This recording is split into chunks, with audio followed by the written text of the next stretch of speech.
Now a man named Lazarus was sick. He was from Bethany, the village of Mary and her sister Martha. This Mary, whose brother Lazarus now lay sick, was the same one who poured perfume on the Lord and wiped his feet with her hair. So the sisters sent word to Jesus, "Lord, the one you love is sick." When he heard this, Jesus said, "This sickness will not end in death. No, it is for God's glory, so that God's Son may be glorified through it." Jesus loved Martha and her sister and Lazarus. Yet, when he heard that Lazarus was sick, he stayed where he was 2 more days. Then he said to his disciples, "Let us go back to Judea." "But Rabbi," they said, "a short while ago the Jews tried to stone you, and yet you are going back there?" And Jesus answered, "Are there not 12 hours of daylight? A man who walks by day will not stumble, for he sees by this world's light. It is when he walks by night that he stumbles, for he has no light." After he had said this, he went on to tell them, "Our friend Lazarus has fallen asleep, but I am going there to wake him up." His disciples replied, "Lord, if he sleeps, he will get better." Jesus had been speaking of his death, but his disciples thought he meant natural sleep. So then he told them plainly, "Lazarus is dead, and for your sake I am glad I was not there, so that you may believe. But let us go to him." Then Thomas, called Didymus, said to the rest of the disciples, "Let us also go, that we may die with him."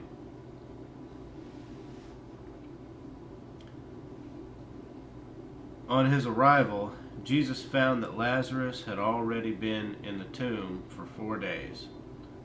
Bethany was less than 2 miles from Jerusalem, and many Jews had come to Martha and Mary to comfort them in the loss of their brother.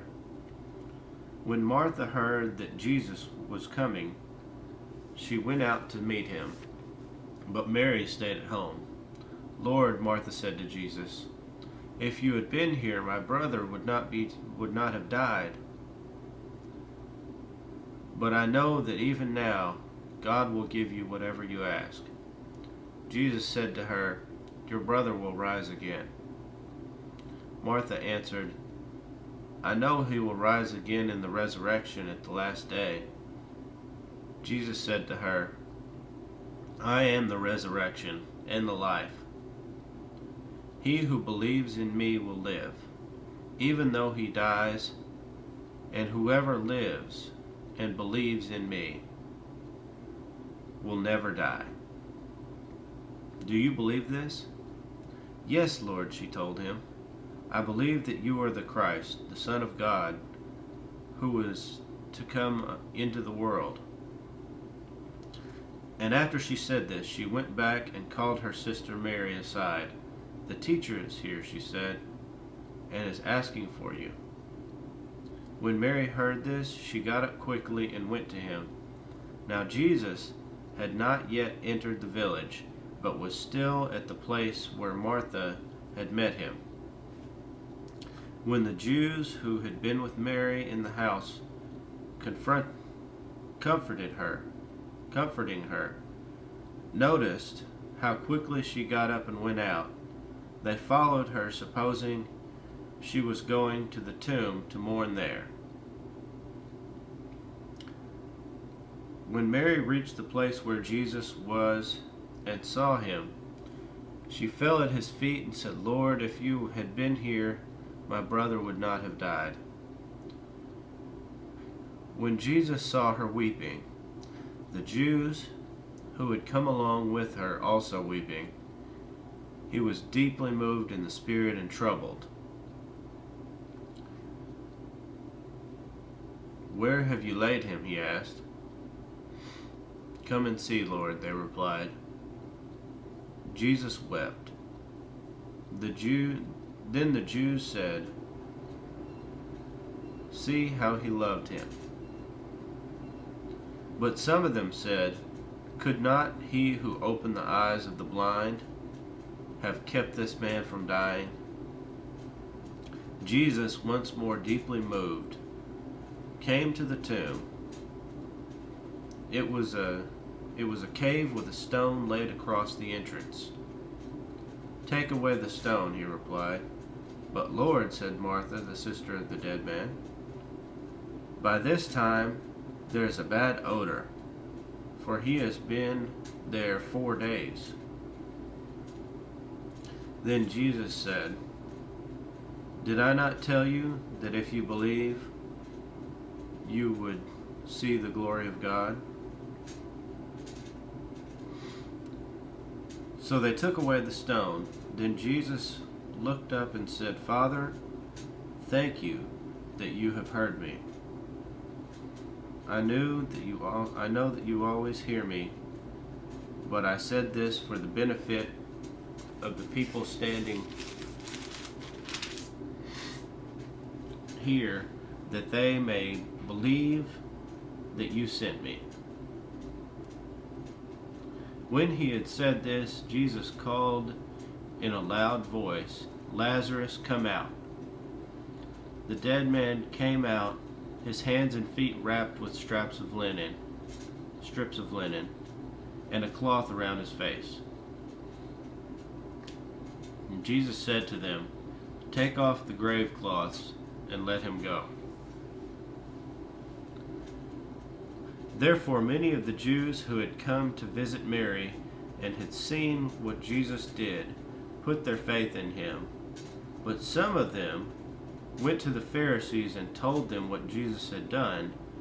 Then the chief priests and the Pharisees called a meeting of the Sanhedrin. "What are we accomplishing?" they asked. "Here is this man performing many miraculous signs. If we let him go on like this, everyone will believe in him. And then the Romans will come and take away both our place and our nation." Then one of them, named Caiaphas, who was the high priest that year, spoke up. "You know nothing at all.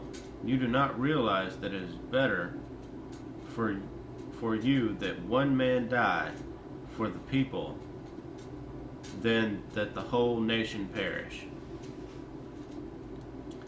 He did not say this on his own, but as high priest that year, he prophesied that Jesus would die for the Jewish nation, and not only for that nation, but also for the scattered children of God, to bring them together and make them one. So from that day on, they plotted to take his life. Therefore, Jesus no longer moved about publicly among the Jews. Instead, he withdrew to a region near the desert, to a village called Ephraim, where he stayed with his disciples. When it was almost time for the Jewish Passover, many went up from the country to Jerusalem for their ceremonial cleansing before the Passover. They kept looking for Jesus, and as they stood in the temple area, they asked one another, "What do you think? Isn't he coming to the feast at all?" But the chief priests and Pharisees had given orders that if anyone found out where Jesus was, he should report it so that they might arrest him.